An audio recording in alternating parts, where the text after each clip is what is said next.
Good evening, everyone, and welcome to Tuesday Night Live, a massive show tonight with lots to talk about. So without further ado, I'll hand you over to Pete. How you going, Peter?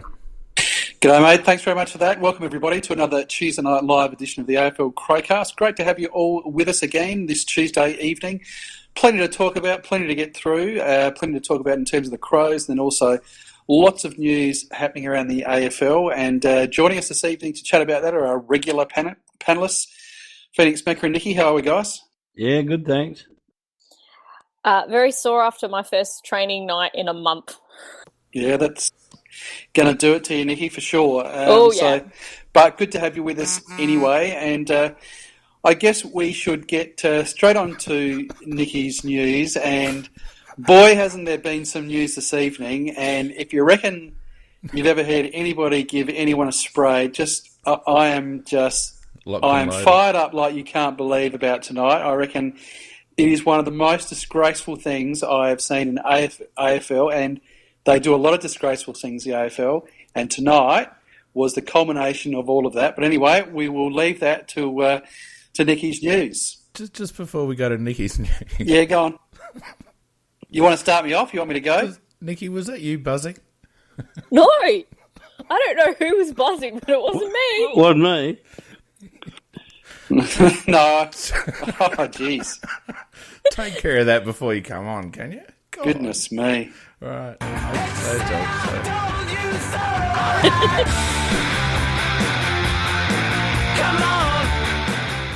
Take it away, Nikki. Well, I think we need to start with the tribunal, with what's happened tonight, because I think that's kind of what's got you a little bit fired up there, Pete. Just a fraction. Just a fraction. So, for those who aren't aware, and I wasn't, but I'm only just now reading it because I got home 5 minutes ago. So, Will Schofield has actually been found not guilty. And yeah, no problems with that. No problems with that one. But Basher Hooley has 2 games. Well, no problems with the Schofield one, because there's only one problem I see with the Schofield one, and that's that Oliver wasn't reported for diving and making a dick of himself. No. It was a pathetic effort. You got to watch the video. I've seen the video. The camera angle actually does it. No, it does it no justice. Actually, you can actually see it in the slow mo. If you look closely, you can actually see that he does make more contact than what the video actually shows. So why doesn't he get a game? He should have got a game. But he didn't. I'm totally agree with Phoenix. I think he should have got a game, and I'm not worried about the force of it. And if you want to talk about the recipient, whether he should have been done for diving, that's something different. But you must not allow players to use their elbows. And agree. And that once you raise your elbow and struck somebody, no matter how hard, I think you should be done and you should be suspended.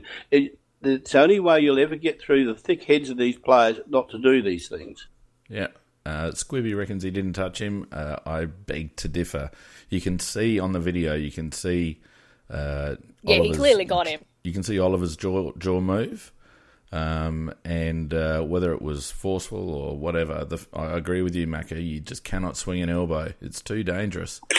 Now, we've talked about this before, and I would be perfectly happy if they decided that they were going to go down that, and I've said it before, go down the path of anything that's intentional, that it automatically gets a game regardless of impact. But obviously what they do is that they look at the impact, and the impact is negligible. Now, I've said for a long time that they need to police, and I agree with what you're saying, they need to police those kinds of acts. And in this case, I assume the reason he didn't get off was because of the impact. But having said that, it is an absolutely disgraceful look for the game, the way Oliver behaved and swan dived like I don't know what. It was pathetic. And that needs to be stamped out as well. I don't reckon he faked it, Pete. Oh, he did. Come on. It barely touched him. And then the delayed reaction. It happened it happened seconds afterwards. No, I don't reckon. Well, I mean, we won't know. No, that's the whole point. We don't know. My impression is that Oliver... They did say that he has some issues with it, but it won't impede him in training and playing. But there was a medical report that said that there were some ongoing issues regarding it. And that's my problem with this tribunal finding, because the MRP have deemed it sufficient force. Yep. And they did that based on a medical report from Melbourne. Now, I don't know what West Coast would have produced to counter a medical report from the Melbourne Football Club. And if the Melbourne doctors have come out and said, look, there was sufficient concerns about his jaw and et cetera, enough that they felt inclined to suspend Schofield. What could West Coast possibly produce to counter that? See, my issue with this is that, and I'm going off Travis King, who was at the hearing, and the Eagles did not dispute that Schofield's strike was intentional and high. I argue that the impact was negligible. I can't even get the words out. Easy for you to say. Negligible and not low, as graded by the MRP. And yet they said it was intentional, and their defence was he did hit him, and he meant to hit him, and you got him high, and the MRP's gone, not guilty. But that's the same as the jumper punches, and we've said that. I'm sorry, I know that I'm repeating myself, but every time this happens, we say this very simply: anything that's an intentional act gets a 1-game suspension, regardless of the impact. Yeah, and that's the only way. So why are you happy with Schofield not getting a game then? Because that was clearly intentional. Well, because at the moment it's not within the rules, and I don't believe. I do believe that there should be a change to the rules, but under the current system, he doesn't get a game, and also what he should have got a game for was the staging. What he should have got a game for was his staging. No, under the current system, intentional, and it's the amount of the impact. They actually found him not guilty, even though he admitted because it was that he did it intentional. Yeah, because it was negligible. Yeah, but I still think that raising your elbow and hitting a player, whether it's light, medium, or hard, it is not a good look for the game, and it brings the game into disrepute. Therefore, I just think automatic suspension. So change the rules. No, Pete, I think you're actually wrong here, because if it's deemed intentional, then it's an automatic guilty finding. And what's happened here is that they've reclassified it from intentional. They've found it not intentional, even though the player has said it was. Yeah, and that's okay. Well, then, if that's the case, I apologise, because my understanding was that the result was that they ended up grading it negligible, and that was the reason why he got off. Yeah. The official Twitter from the AFL MRP is they say that Will Schofield has been found not guilty, which means that it was not deemed intentional and of insufficient force to offset that. That's the way I understand it. Which goes against the player himself saying, "Yeah, I did it intentionally." Yeah. But the Hooley one is worse. That's ridiculous. So, hello, Cockwomble, you've just won AFL match review panel. I'll stand corrected on that, but I will go back and do a bit more research on exactly what the decision was and how they came to that decision. Yeah. The Hooley one is disgusting. Yeah. Absolutely disgusting. He should... That was... You do that. That happens on a footy field. We've got a situation where Glenn Archer is going to get charged for assault for pushing a runner for jumping the fence to protect his son on the field. And that shows that as a society we don't tolerate that kind of behaviour. And yet on a footy field, Basher Hooley can look around, see a bloke there and decide to swing his arm and strike the guy so that he's out before he even hits the deck, this guy. And we all know that most sucker punch, coward punch injuries and death are caused by the impact on falling rather than the impact of the punch itself. Now, that guy hit the deck without any bracing at all. He was already out for the count. And to give Hooley a 2-match suspension, I just... What the hell are they thinking? And the AFL have lost the plot with this whole striking situation, because there should, when it comes to striking, there really should be no degrees. If they want to set examples, and God knows they've sanitised our game enough because of the fact that they want to make it a palatable game for the masses, and yet they tolerate intentional striking. It just blows my mind. I don't understand how they can. There's clearly not a clear policy, because they're all over the shop with this. Yeah, I totally agree with that. No, and he definitely should have got more than that. I just want to throw in an extra little thing that never comes into it. But if you did that to somebody on the street, and that wasn't a football incident, that was a strike, if you did that to somebody in the street, you'd be charged by the police, and then you'd be up for personal damages as well, for pain and suffering and medical expenses and all the rest of it.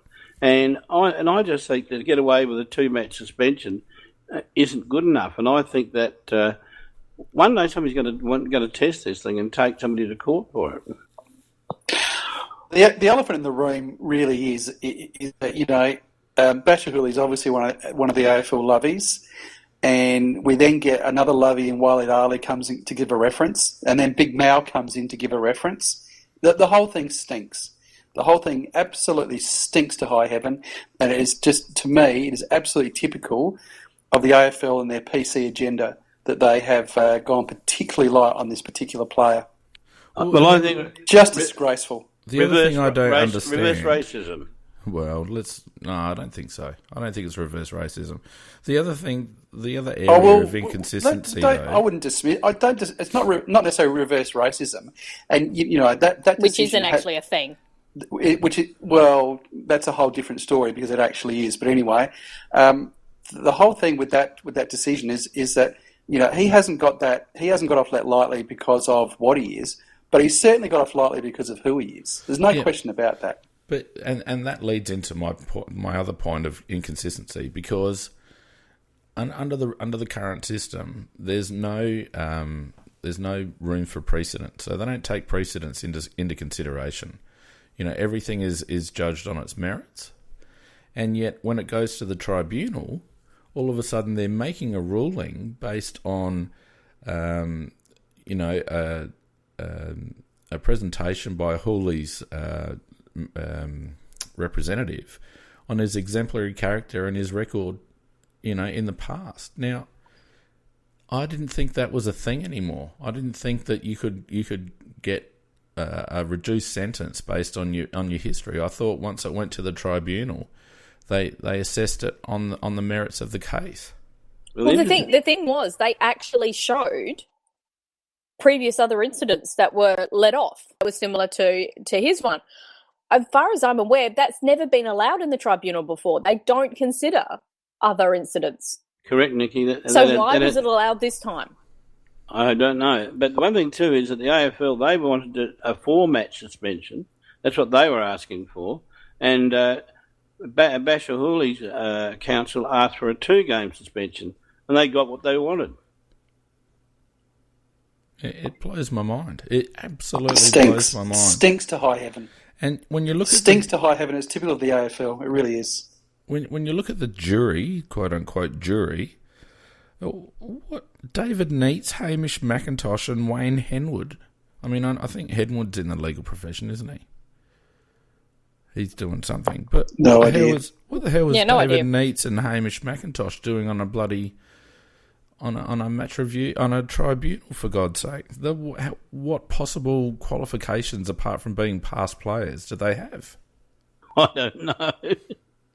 But that's what they like to have as a past player, so that they can actually say, this is what it's like on the footy field. Oh, yeah. But, we had the situation a few weeks ago with Selwood's elbow to the back of the head, which we all know how dangerous that can be. And now we've got this situation with an intentional strike that knocked a bloke out.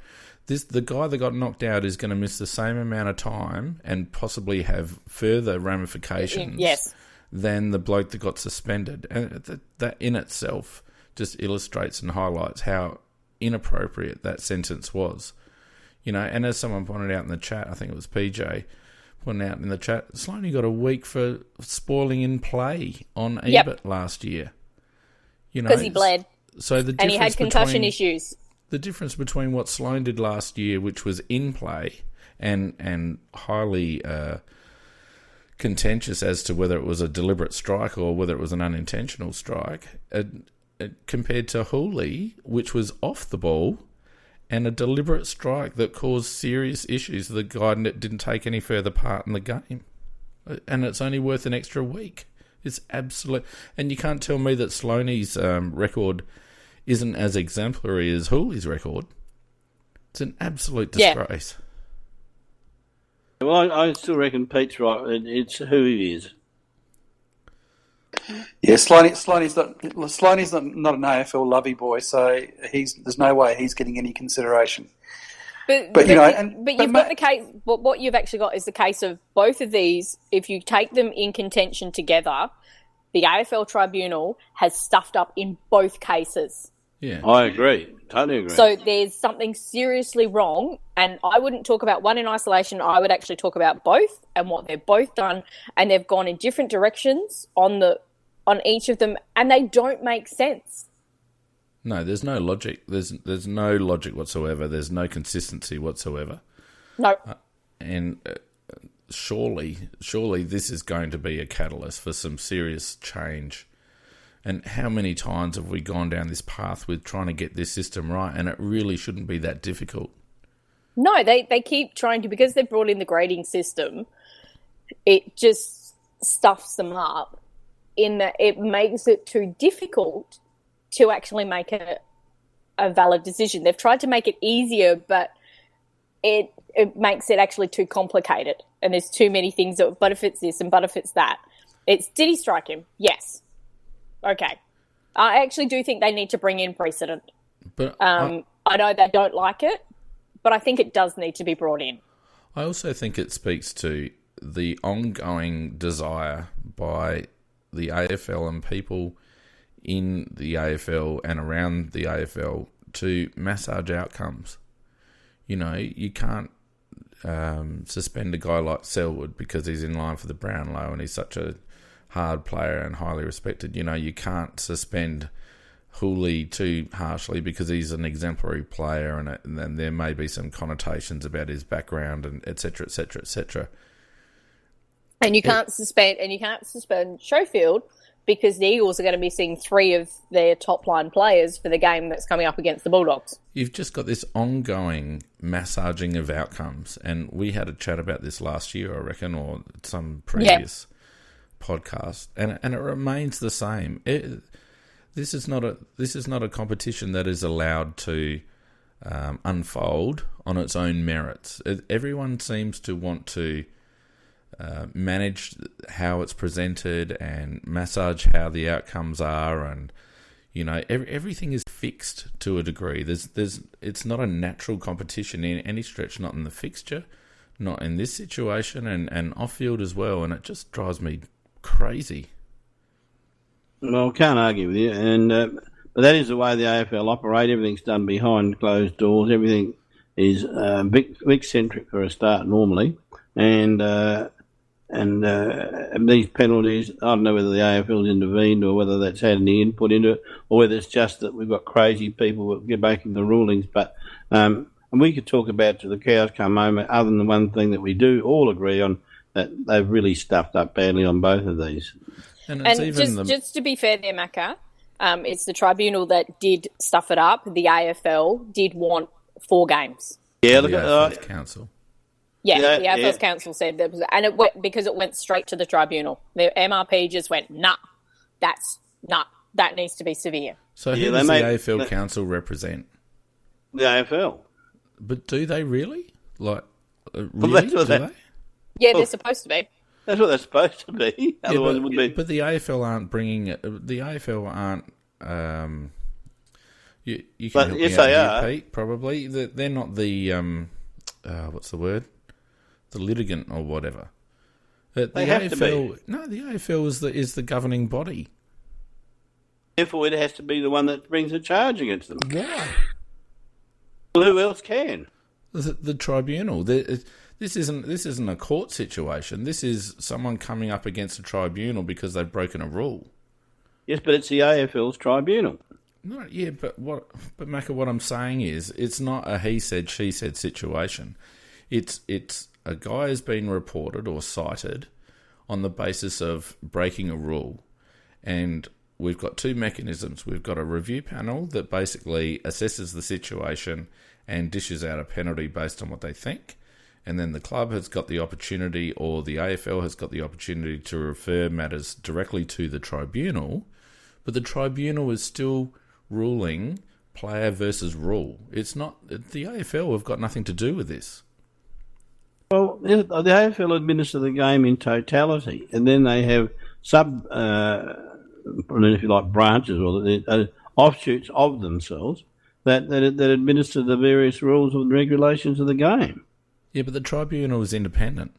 The tribunal is there to assess an action against the rules. Pardon me. Well, allegedly it is independent, yes.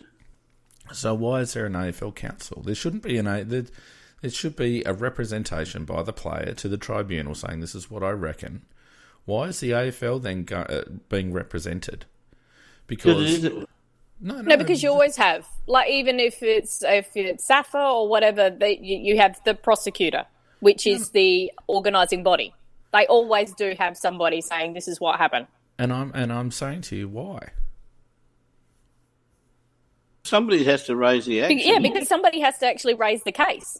The case has been referred to them, so the match review panel... But you have to have somebody saying that we are bringing this up. So I'm just actually looking at the AFL Tribunal booklet, so I'll see if I can get you with a nice little explanation. And while you're doing that, Nikki, I was doing a little bit of research as well. So the basis of Schofield's argument was the negligible contact, and that was what was accepted, and that was the basis upon clearing him. Which I think I think for me plays into that pathetic staging by Oliver, and I won't be swayed on that. And the other thing that was interesting is that the thing, it's hilarious, isn't it? Because we're all tiptoeing around, with Hooley, we're all tiptoeing around the M word, and interesting that as part of his defence, or as part of his, not his defence, as part of his plea in mitigation, he went into a whole diatribe about his religion and the fact that because of his religious practices, he's a peaceful person. So that's an interesting dichotomy in itself. But anyway, I guess the less said about that, the better. But isn't that not abnormal, Pete, in the normal legal system? I mean, when someone's being represented at a sentencing hearing, wouldn't they make a representation about character and bring forward? Oh yeah, of course. And he's brought in the whole. He's got Malcolm Turnbull and he's got Waleed Ali and it's just. I mean, what does any other player? Does any other player have that access to that level of heavy hitters coming in for them? No, because he gets that because he's an AFL lovey. It's just pathetic, and also you can't mention anything about the PC nature of it all. But he's quite it's quite okay for him to sort of then use that in a positive sense to support his plea. The whole thing stinks. It stinks to high heaven. It's like rotting fish. I think it's quite legitimate for him to bring in character witnesses. That's his right. But I think the tribunal have placed far too much weight on those character witnesses. Of course they have. But I don't think you can blame Hooley for bringing those people forward. You blame the tribunal. If they're people that can make it, and I don't know how Malcolm Turnbull can make a representation to Basher Hooley because I'm sure he's never been around to Basher's house for tea. But I'm sure there was probably a dinner with him and Waleed or something like that. But possibly. I'm not blaming Hooley. I mean, you do whatever you can. Yeah. Of course, you take whatever advantage you can. So I'm not blaming him personally at all. This is all on the tribunal. No way. In my opinion. This is all about the tribunal and the PC indoctrination of the AFL. Yeah, that's what it's about. If you've got the AFL council, if you've got the AFL council wanting 4 weeks, then how is it an AFL indoctrination? They went for 4 weeks. It's the tribunal, which is supposedly it's the tribunal. Yeah, it's the tribunal. It's not the AFL in this instance Pete. And as I said before, you can't take it in isolation. You have to consider how much they stuffed up with the Schofield one as well.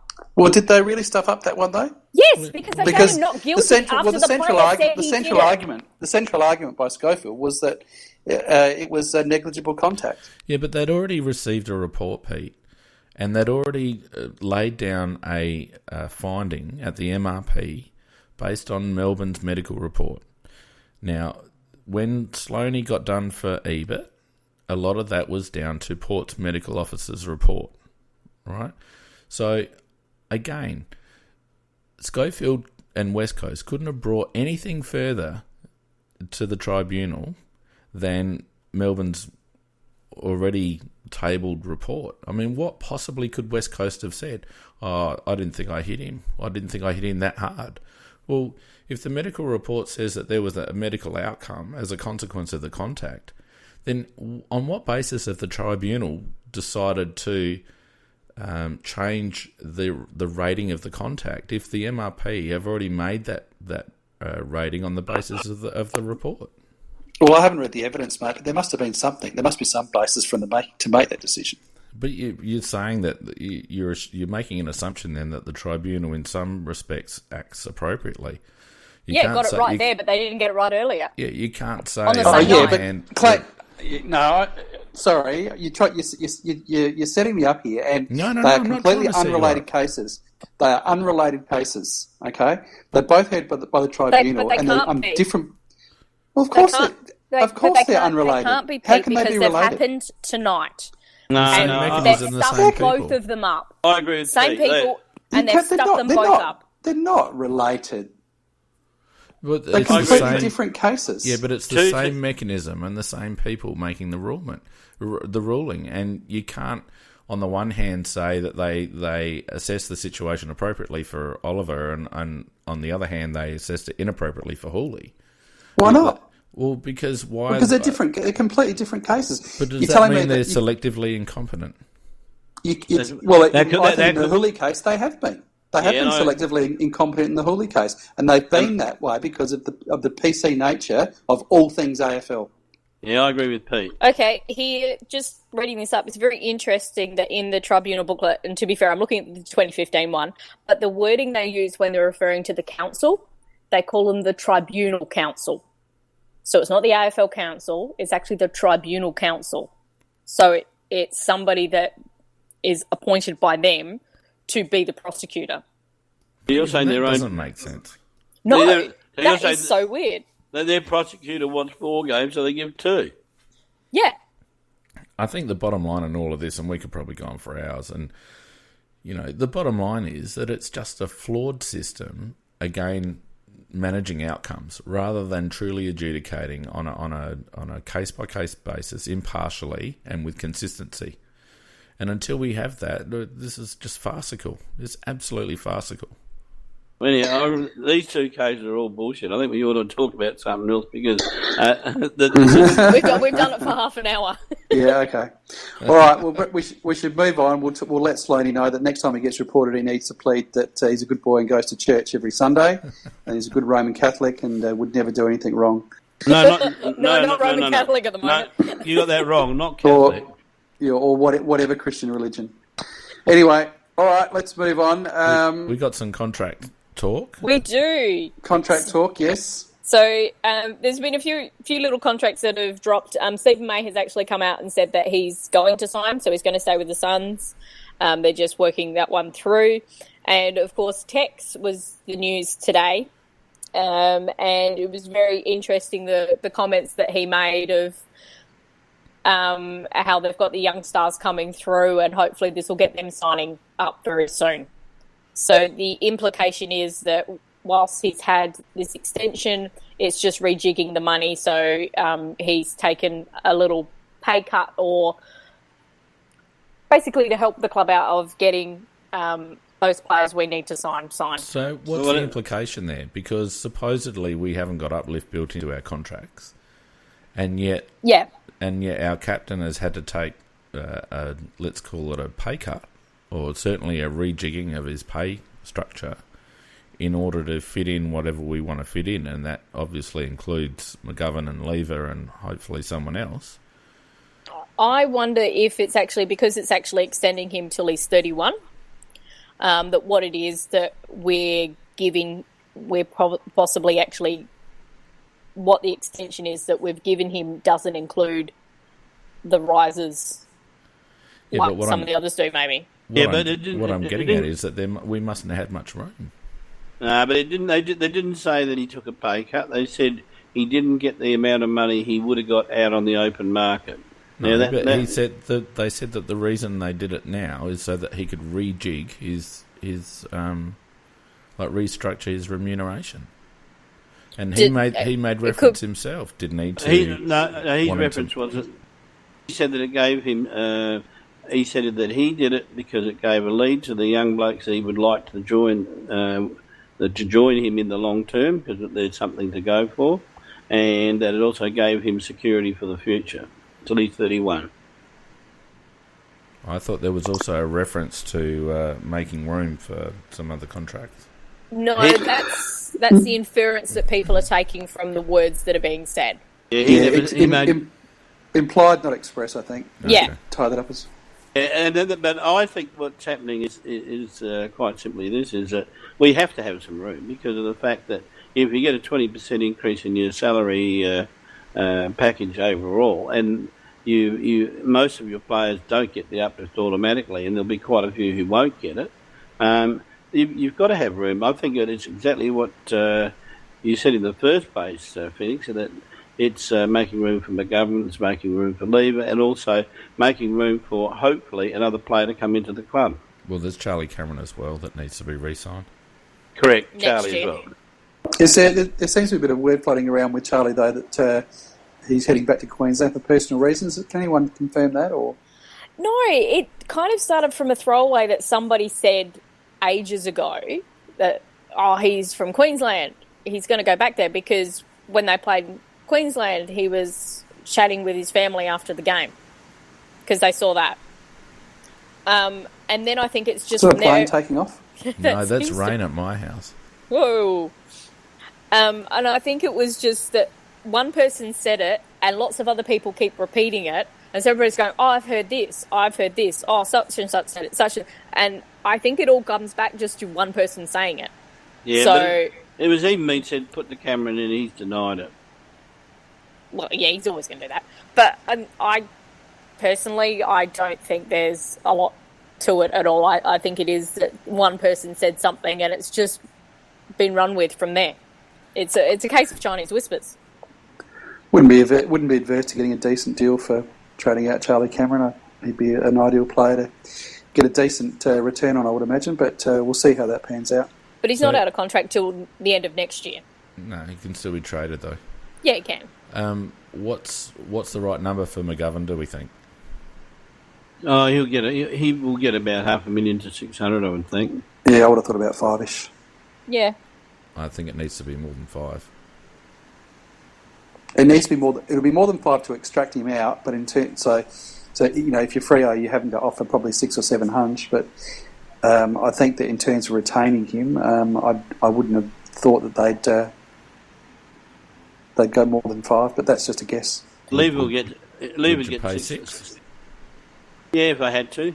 For McGovern? Nah, 550. I reckon max. Yeah, because I think from what I've heard that it was about the 750 that was being offered from Fremantle, and that's when they were throwing a lot of money around just to try and attract anything. And often is the case when it's something like that is the home club can probably be 100 under that is normally what you kind of hear. Yeah, if they're happy with where they are, they just want you to get a bit closer to it. Yeah, I reckon under the new CBA, I reckon 6 is the number. Yeah, I think that's why I said 5 to 6, depending on how much you can negotiate him for. But with Lever, I reckon it'll be somewhere between 6 and 8. Nah. Jeez, no. Really, I can't see us paying. No, Lever, you cannot. I'd rather lose with McGovern than lose Lever. Lever is. God, no. Lever is a quality defender and will be the best defender in the competition over the next 10 years. Dime a dozen defenders, Macca. No. Not one's quite like him, though. Dime a dozen. Have a look at the lobotomy alongside him. You know, no, the Hardigan, Jesus. It's interesting because they're in their respective zones. They're both third players, aren't they? It's a third tall forward and a third tall defender, and it's interesting that we're talking about a combined sum of 1.3 to 1.5 mil for two kids, basically in their third or fourth year of football, that don't occupy key positions. I think that's a really good point, though, Pete. That's not denigrating them at all, because they're great players. It's a good point, though, Pete, because which of the two do you think could hold down a key post in the future? Gov. Gee, it's a tough call, isn't it? Well, McGovern could easily play centre-half forward. And you don't reckon Lever could play centre-half back? No, he's not big enough. Come on. Could Lever play in the midfield? No, he's not quick enough. He could play centre-half back. No, he's not big enough, Macca. Yeah, he's not. He's not an effing midget. But he's not. He's not big enough to play a key position. How tall do you reckon he is? Well, do you reckon Andy Otten could play centre-half back effectively? Yeah, he could if he had to. If he had to, but could he do it effectively? Make a career out of centre-half back? Well, always. These days, there aren't that many tall forwards around. Most of the sides have more mobile forward lines. Are you kidding me? Richmond got one. Tom Lynch, 2 metre Peter, Cameron, Patton. Let's keep going, shall we? There's a ton of them. Yeah, so Lever's 195, Macca. He's the same height as Hardigan. But Talia's 197. Keith is 198. And you look at our youngsters coming through. So we've got Himmelberg is 198. He's going to be taller than that. What height is Lever? He's 195. Well, he's the same height as Hardigan. That's sick. But he's a lot slimmer.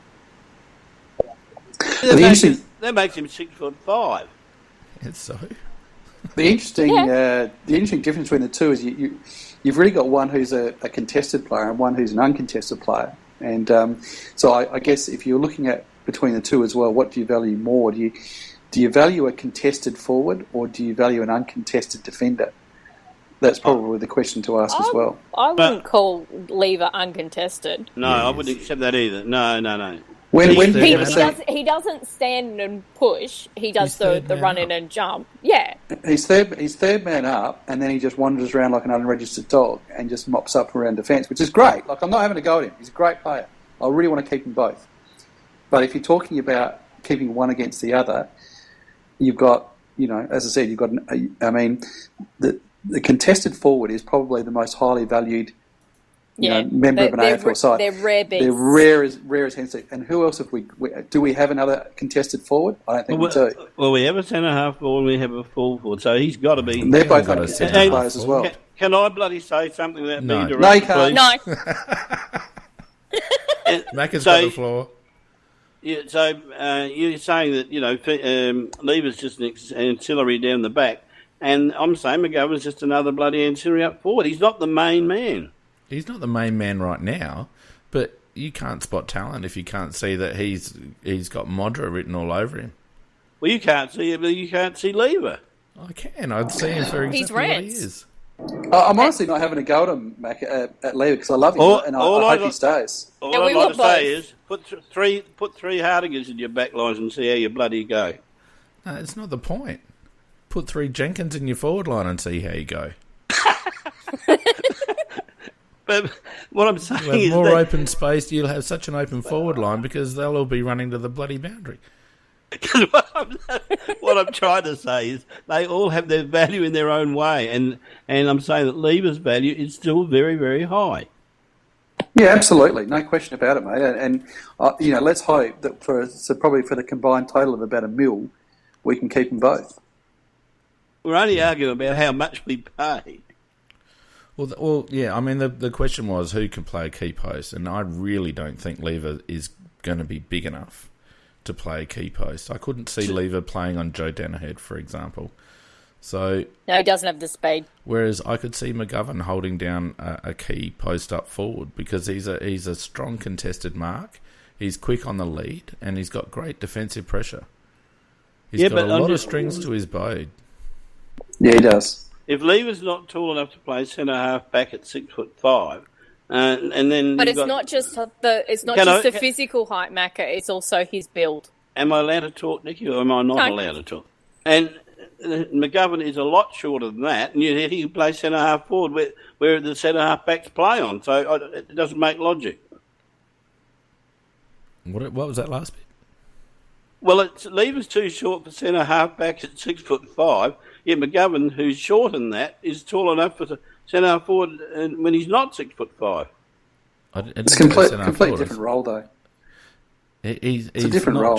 He's not just a packman. I mean, for the starters, he can jump like a bloody gazelle off no steps, and secondly, he's good on the lead. He is he's that X factor in a forward line who takes the big mark now and again. Not all the time, but now and again, he does some defensive work in the forward lines. But he's yes, he does. Me, Macca? Are you kidding me? But he is not the main man. No, he's not the main man because of who else we got in the team. Yeah, so he hasn't had to be the main man, but he's the main man for the past 2 weeks in the SANFL. So doesn't that apply to Lever in the back line because he has to be the main man because who else is there as well? I'll tell you something. I'll tell you something about the value of McGovern, and I used to say this last year when he had his breakout season last year, and and I'll repeat it now. The value of Mitch McGovern can't be. You can't look at statistics. The thing that you look at with McGovern is that when you have and we go to say the Hawthorn match as a good example. And this happened time and again last year. When you've got a forward line that's misfiring, which is just not working, there's nothing happening, Mitch McGovern had a very, very happy knack of pulling down a contested mark out of nothing and kicking a goal here or there and just getting us moving, just getting some life going, just getting the opposition defence setting up a little bit differently to watch what he's doing. It's very, very hard to put a value on that kind of player because he doesn't necessarily show up statistically as much as some others. But his value in being able to pull something out of nothing in terms of a contested mark is just priceless. And I think we've missed that desperately in the weeks that he hasn't been in. Look, I'm a big fan of McGovern. Don't get me wrong. I think he's a terrific player, and I want to keep both of them.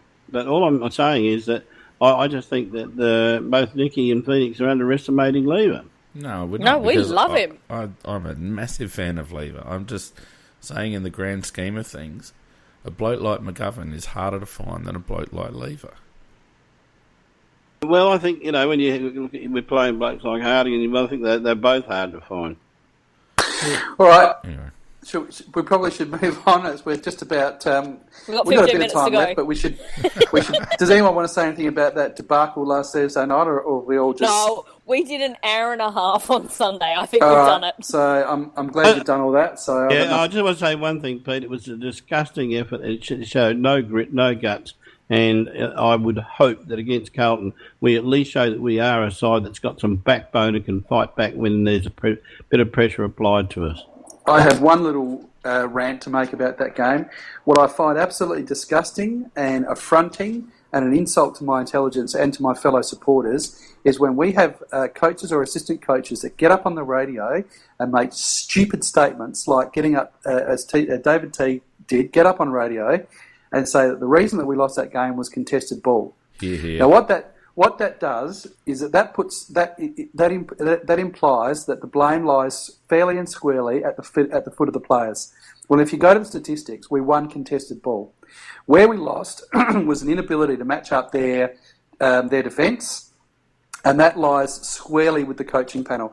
The coaching panel let the players down on Thursday night, and they didn't have the balls to come out and take responsibility and say, we were tactics by Clarkson outdid us, and we should have manned up that their couple of spares that they had in defence, which killed us in the second half, because we went at about 38% efficiency from our inside 50 entries, and that was because not only could we not score from our inside 50 entries, but we could not get territory. We could not force the game to be played in our 50-metre zone. And it was a disgraceful performance by the coaches on Thursday night, and it was an even worse performance by Teague to get up there and lay the blame at the foot of the players. Not only Teague, it was Pike in the post-match presser, Pete. Pike, we all agree Pike with gets asked I didn't hear the presser. Well, Pike's response to a question regarding them outnumbering us up forward or in their defensive 50 was essentially, well, I didn't think they did have extras in the back half. Oh, Jesus and then Christ. So he blamed execution, and admittedly we were woeful, particularly in the first half. Our disposal efficiency was way down, but he didn't address and didn't even acknowledge and refuted that they had extras behind the ball. And not only did they have extras behind the ball, but our spares were pushed so deep that we just allowed Hawthorn to transition without any frontal pressure whatsoever. And they just played Chinese checkers with us and then hit us up, lace out 30 metres out from goal, straight in front. Yeah, I think everybody agrees that Clarkson out-coached the pants off of our pathetic coaches. So that was all I had to say about that. Do we want to have a quick talk about the game coming up against Carlton? I think that they are one of the better teams going around at playing their spares with Simpson and Doherty in defence. They're every chance to beat us this weekend. I'd like to, before we move on to that, Pete, and I know we're pushing for time, but I'd like to just carry on this conversation about the coaching panel and the messages coming from the club at the moment.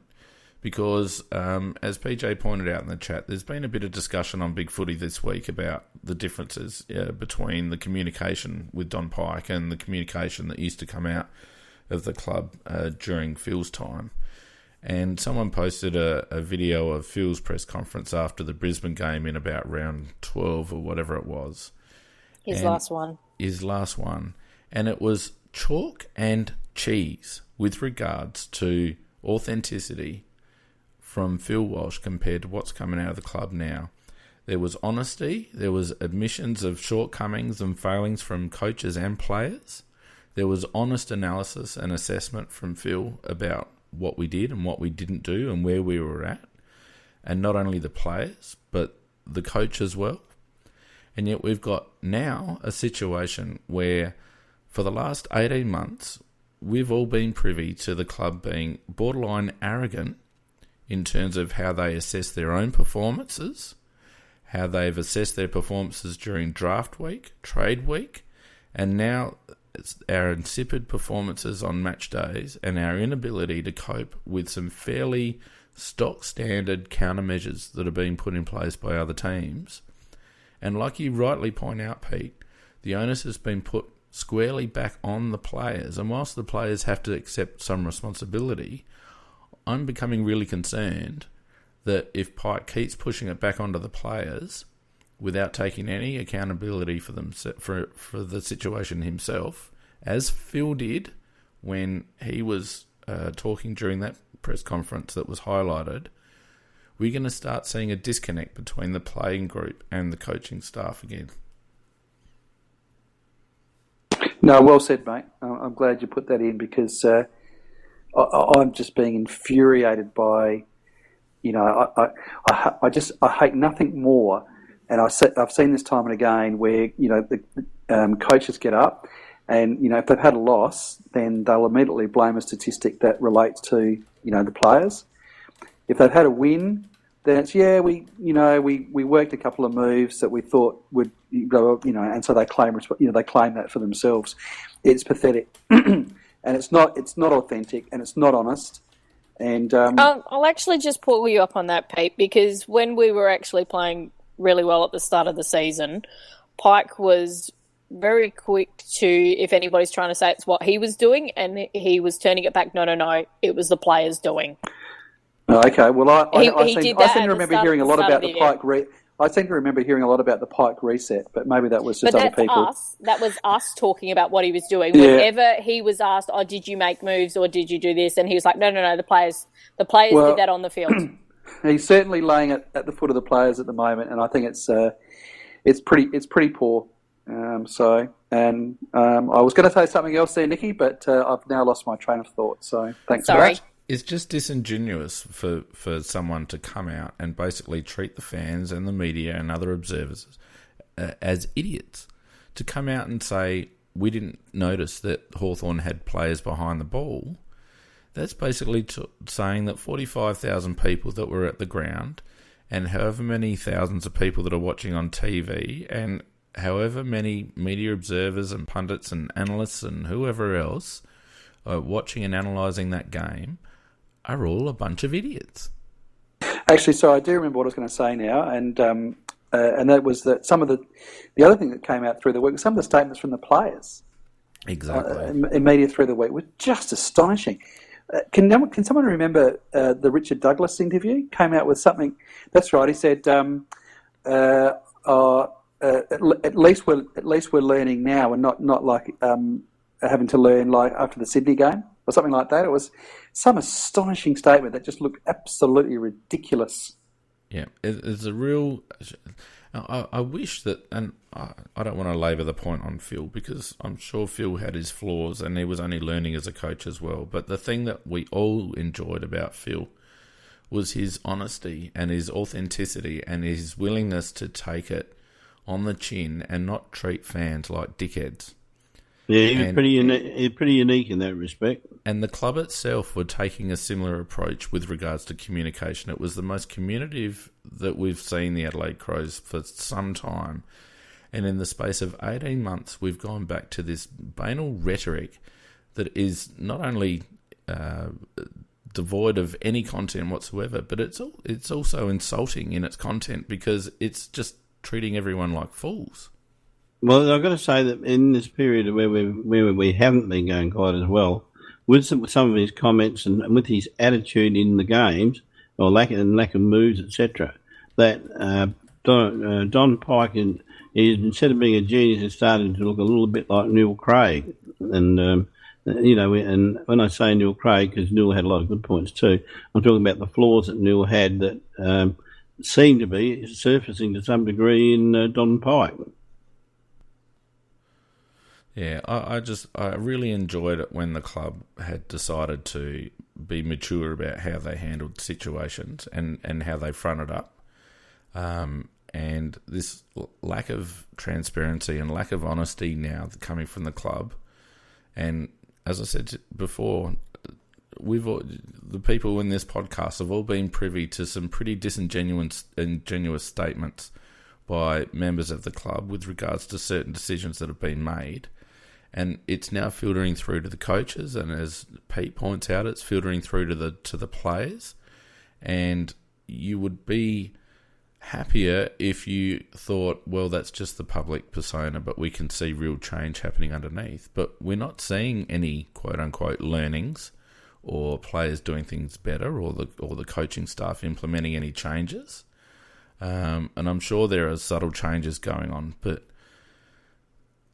it strikes me as another situation where the Crows have become insular and become combative towards their fans and the people that pay their bills, and that doesn't end well.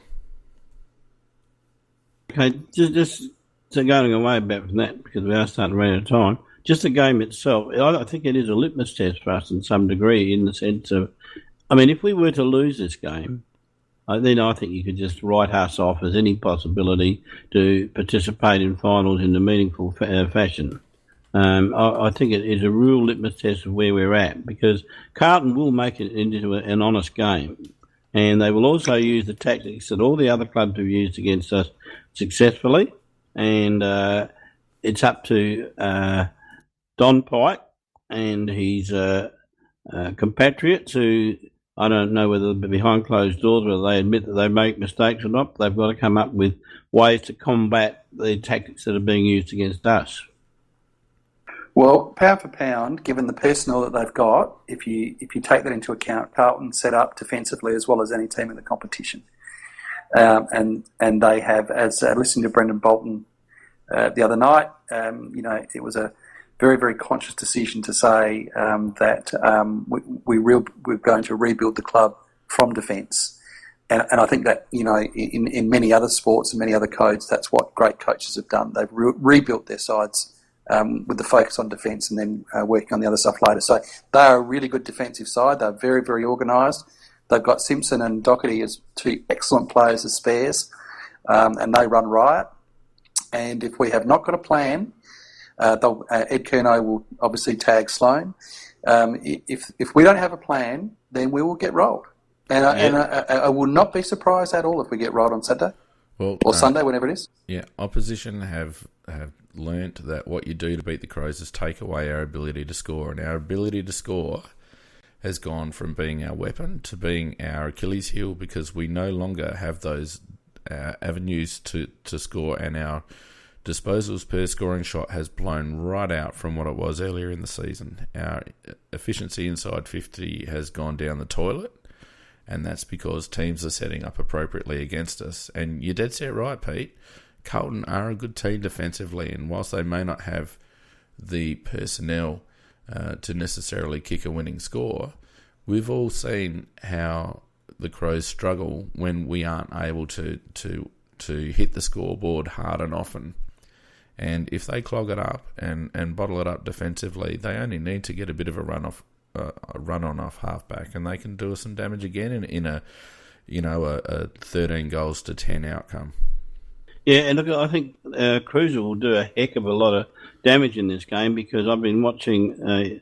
He's in my dream team, and I've been watching him very closely in all the games, and he's jumping right over the top of opposition ruckman at the moment. I don't think he's ever rucked better, and I don't know that Jacob is going to get first hand on the ball as much as Cruiser will. And then if he gives him first use of it, and then we've got to try and attack from defence, and I think we will be in trouble.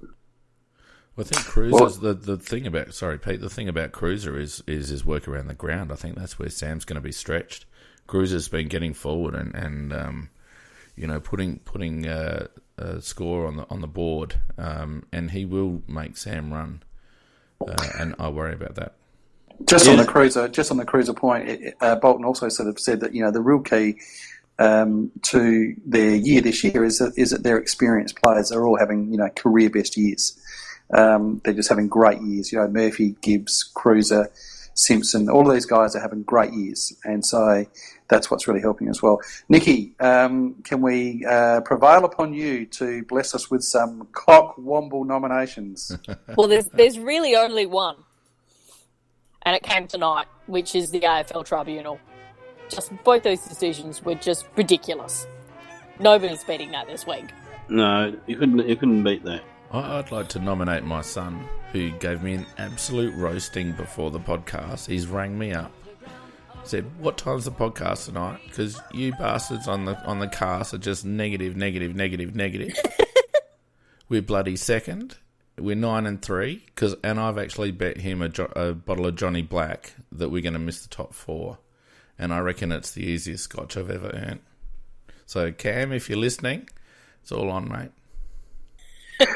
If we're going to get into personal things, honestly, just indulge me for a quick minute, but for a Cockwomble nomination, I saw one of the funniest things I've ever seen in my life in junior sport on the weekend with my son's side about, I think it was 2 or 3 points down with just about a minute or so to play, ball in our forward line, and my son, I can proudly say, he, it would be not rare for him to kick 6, 7, 8 goals in a game, and so he knows where they are and he knows what to do when he gets it. And the ball was running free about 15 metres out from goal. Really all he had to do, he was in the area, he just had to pick it up.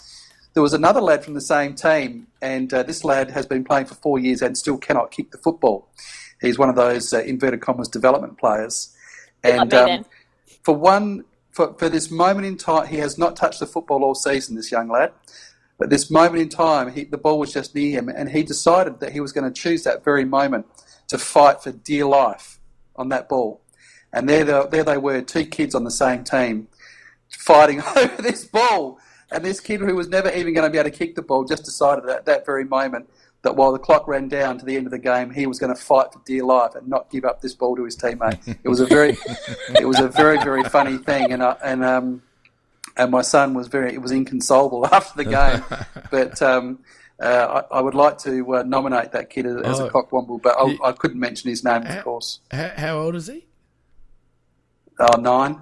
So you're nominating. Let's just get this right. You're nominating. He's nominating a 9-year-old. 9-year-old boy.